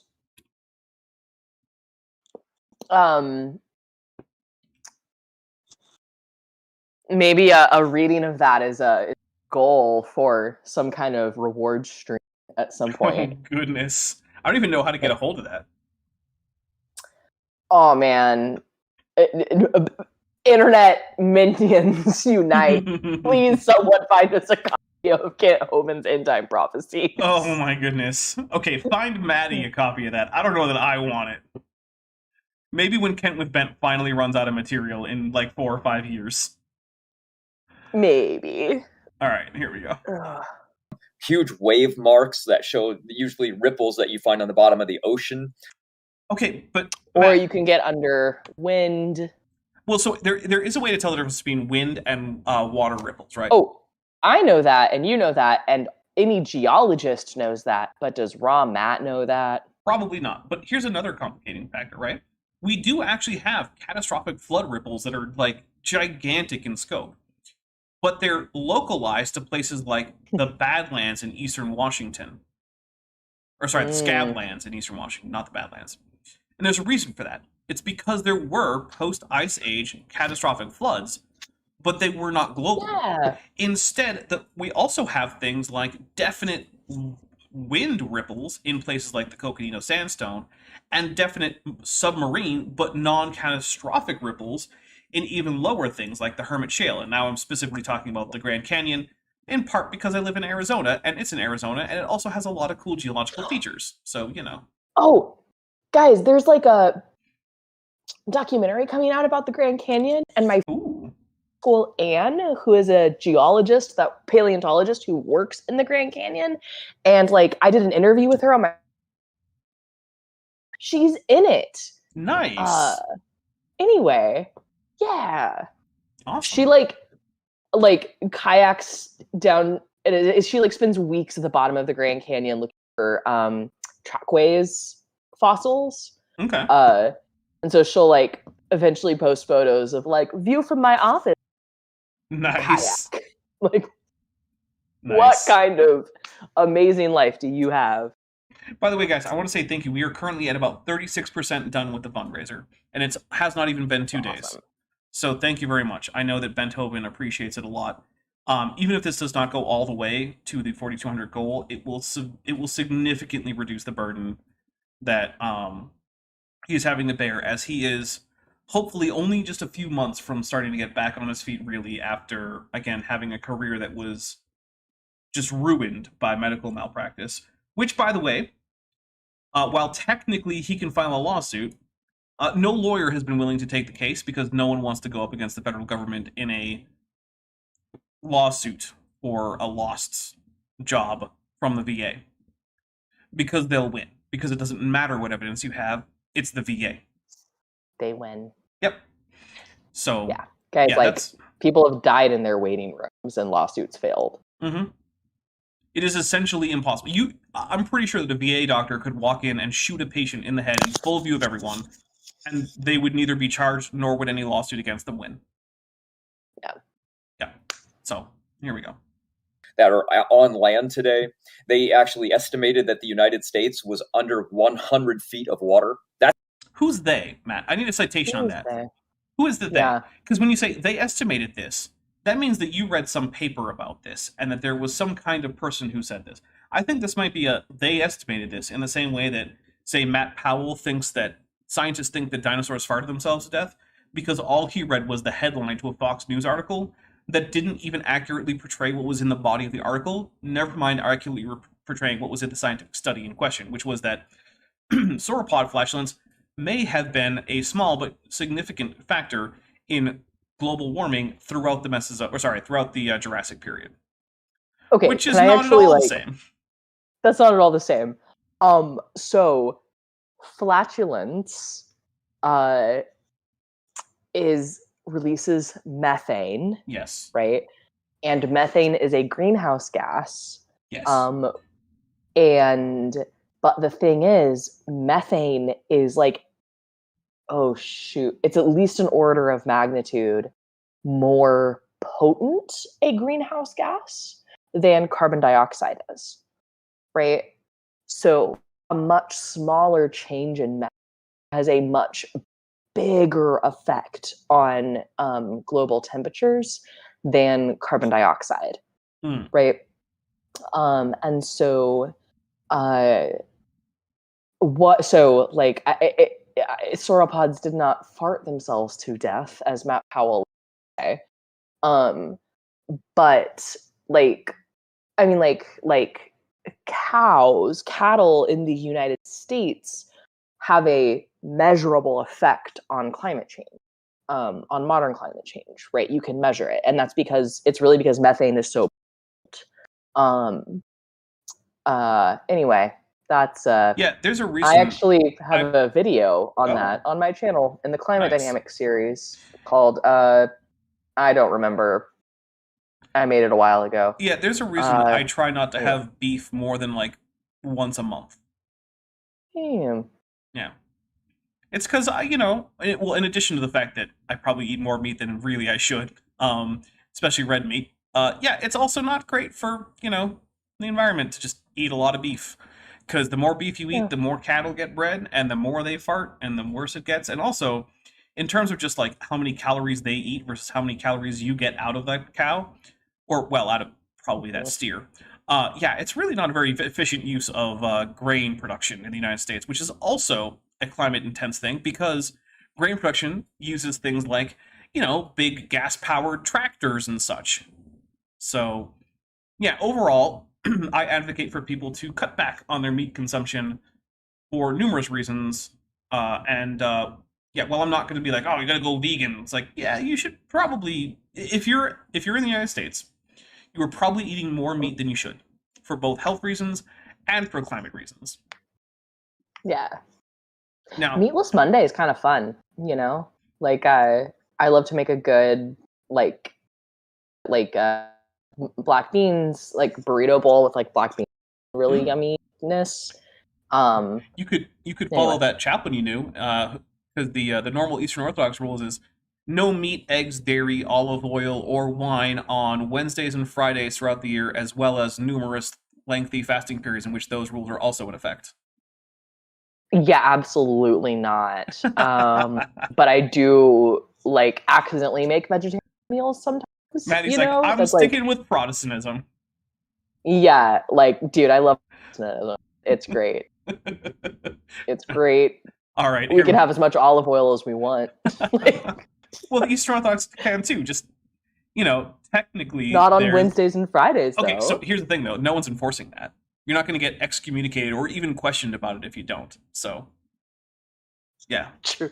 If I'm Eastern Orthodox, can I consider a beaver a... No. Because fish are also not allowed because they're not Catholics who have a weird carve-out for fish. Okay. Actually, you can have shellfish, though. You can have a lobster if you want. Oh, okay. Because shellfish don't count. It's vertebrate meat is basically what it comes down to. Jeez, they're way more strict. I love weird things that were labeled fish. Catholics were hungry. Like capybaras, turtles. Yeah. Turtles, it's a fish. All right. Beaver, it's a fish. All right, here we go. That's incredible. That's really, really deep. But you see, we're caught up in this mindset today where the flood, oh, that's so ridiculous. You can't... Yeah, we're caught up in this mindset of, things that are true. Take waters and go over Mount Everest. That doesn't make any sense. Well, you're right. It doesn't make sense because that's not what we say happened. You need to investigate these things before making assumptions on what you would expect to have happened, because the Bible is actually explicit. It says that the mountains were formed at the end of the flood. So that's also where volcanism really... Oh yeah, DM seashells on top of Mount Everest wing points out bees are fish in California. Yeah, there was actually a legal ruling that said that bees fell under a ecological law concerning fish for some ridiculous reason, and they just went with it. California's weird like that. I love it. It's also the thing where everything is is suspected by the state of California to cause cancer, because the rule in California is basically unless you can prove it doesn't cause cancer, then it might cause cancer, which is also what's happening, by the way, with aspartame. Because remember, aspartame was declared by the I don't remember which UN organization it was, but as a potential carcinogen, along with barbecue chicken. Right? Because the potential... Is it the chicken or the barbecue sauce? It's actually the barbecuing. Ah, yeah. I see. Oh, well, that is actually a potential carcinogen. It is, but the thing is that, the rules for being a potential carcinogen is, well, we didn't demonstrate conclusively that you can't get an increase in cancer from consuming this, which is virtually impossible to do. So basically nothing that is analyzed gets off of the potential carcinogen list. It's pretty much anything that you can think of ends up on that list or higher. Potential carcinogen is basically the minimum level for anything. All right. Here we go. Really massively occurred, because if you look at the where volcanoes are actually formed and where they actually are, you find them on the ridge. It's called the Ring of Fire. And look, I mean, he's getting at something that's true. Normal plate tectonic. Yeah, but he's right about it, so we'll take a drink. Okay, fair. But also, we're getting into Mount Everest had to grow by multiple feet a day.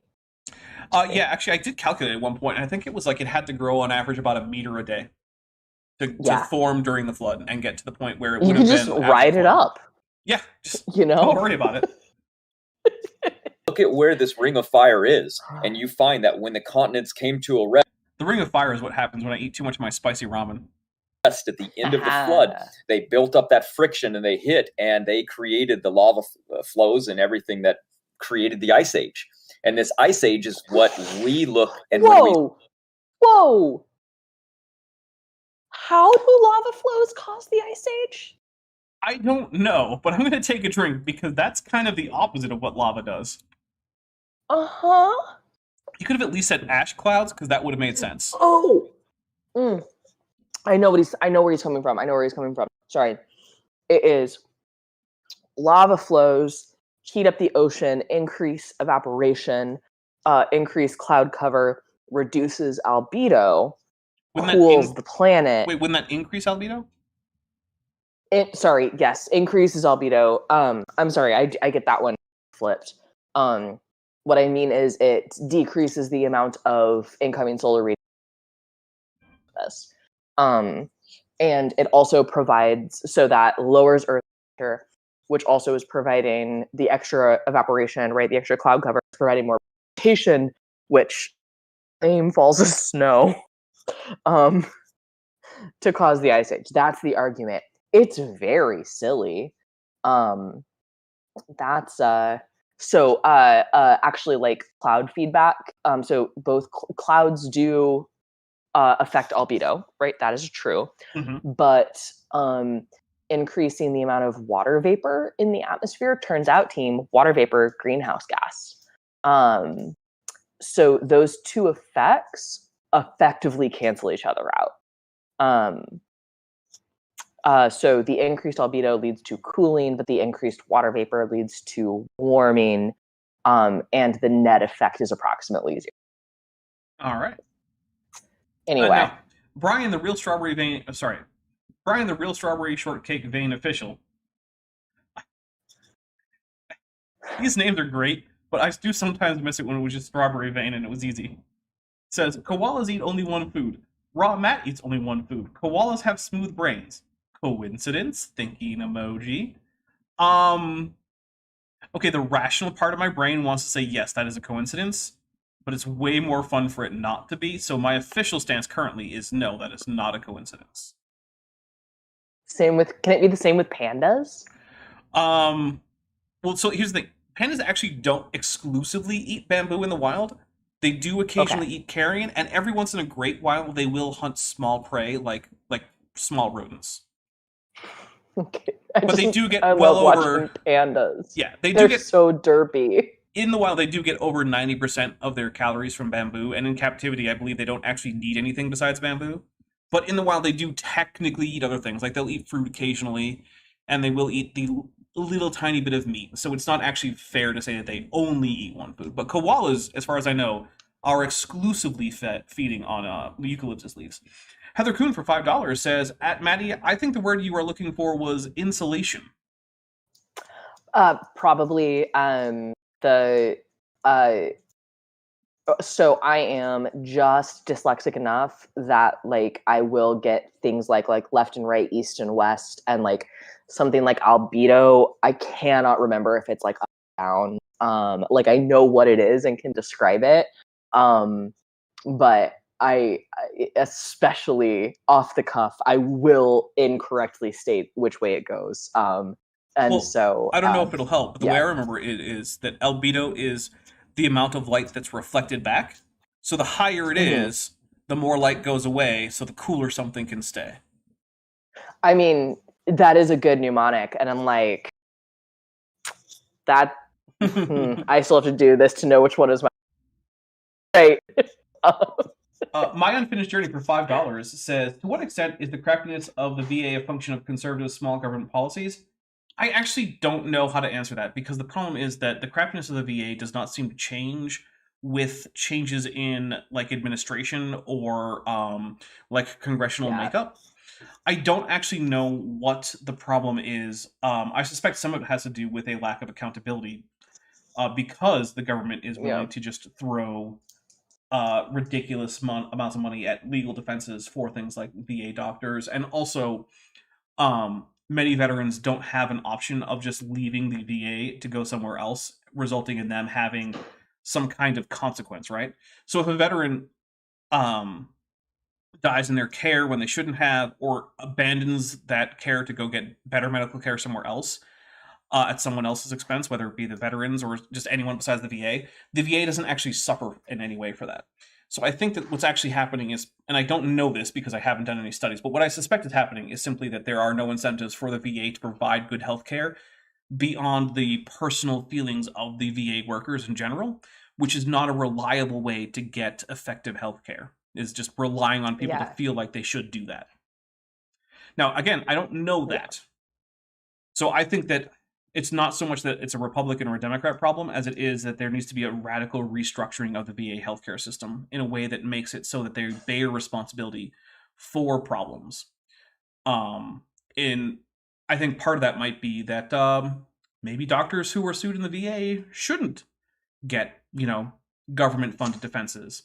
Maybe they should just have to defend themselves in court with their own money or their own malpractice insurance, like other doctors do. So we are at the point where it is about time to wrap up. So first, I want to say, if you are still considering giving to the Benthoven Automotive Repair to help a disabled veteran who's trying to get back on his feet deal with a very unexpected and pretty significant expense, that is still up. I believe that he said that would remain up for about 2 weeks. It is currently in its second day, so I would expect another dozen or so days worth of it being up. I've also said, even if it doesn't hit the actual goal, the car will still probably be repaired. I am not foreseeing that just not occurring, but the difference is that, currently Bent is in a situation where he can't have too many more unexpected expenses, and you never know what's going to happen. Like, household appliances could go out, the air conditioning could go out, and, we live in Tucson. That could be a disaster, right? And so this is going to help it so that he's no longer in immediate danger of not having enough money to do things like pay for needed repairs or the mortgage. So if in the next couple weeks or so you have the money and you want to help out, please do. I have a community post, I have a tweet, it's in the description of this video, it's in the pinned chat here. It will continue to be promoted by me until it closes. So even if you forget where it is, if you show back up on Saturday or on the next Tuesday or on that next Saturday again, it will be something I'm promoting then again. And also, like I said, if you want the Sal Bitchmade timer back early, once it's funded, the Sal Bitchmade timer is coming back. So basically I said the Sal Bitchmade timer is going away while I'm promoting this. Now we'll stop promoting it either when it ends or it reaches its goal before it ends. So there's that. Also, Maddie, do you have anything coming up on your channel you want to tell people about? Yeah, so this Thursday is going to be a stream on my 8 Central, so the same time this. Don't know who my co-host is going to be for that yet. Not asked. But guys, did you know that this past February, the Heartland Institute had a climate change conference with a keynote speaker of Lauren Boebert, and all of those videos are available on. What the heck does Lauren Boebert know about climate science? We're gonna find out, and it's gonna be horrible. Goodness. Even if you said someone who's a less crazy person, but also a politician, I would still be like, why? What do they know? What politician is an expert on climate science? I'm going to go ahead and say probably none of them. Yeah. So that's crazy. So you guys please come suffer with me Thursday. It's going to be a terribly wonderful time. And that's I'm doing only like once a month on my channel. Trying to get back into it with baby and dissertation. But anywho, it'll be so good. Yeah. Okay. So let's take a look at what's coming up on this channel. So on the 20th of July, we're going to be having the Mudflood U quantum mechanics marathon video come out, like the movie version of that, where Roger from Mud Fossil University is going to tell us all about how we were all wrong about subatomic particles and how electrons are actually made of a muon and an electron, which is curious because that also means that an electron is made of a muon and an electron, which is made of a muon and an electron, which is made of a muon and an electron, meaning that every electron is made of infinite muons because it's an infinite regress, which is fun. We're going to hear a lot of other things about him just not understanding things like what a Dirac neutrino is, or what papers mean that he's looking at. And also, him complaining about how all the physicists won't talk to him. In fact, I happen to know that he is on a do not respond list from numerous universities. There are numerous universities that have been harassed so badly by him that he's on a list of, if this guy contacts you, ignore it. And then he complains, they won't talk to me. Yeah, there's a reason for that, Roger. So that's on the 20th. That'll be at noon Pacific, 3 p.m. Eastern. On the 22nd, we should be having Gish with Vish number 3, where we continue to take a look at a talk given by the one, the only, the legend, Dwayne T. Gish. And then on the 25th, I have confirmed with Jackson today that he is available for Jackson with Jackson. So that brings us out to a week ahead, which means that's about as far out as I want to go. And I'm going to just refresh this fundraiser one last time to see if there has been any change. Not currently. Thank you very much for all the support. At this rate, I do believe that we can get to the goal of $4,200 or $4,200 by the time that the fundraiser ends in about 2 weeks. I hope to see all of you on Thursday. If you are a channel member or a patron and you have access to the Discord server, I'm going to be hopping over there shortly to go watch some Power Rangers in space with the voice chat. So come on over. We're going to see the crossover episode with the Ninja Turtles today. Yeah. Amazing. It's going to be great. All right, guys. Thank you very much. I hope you all have a wonderful week.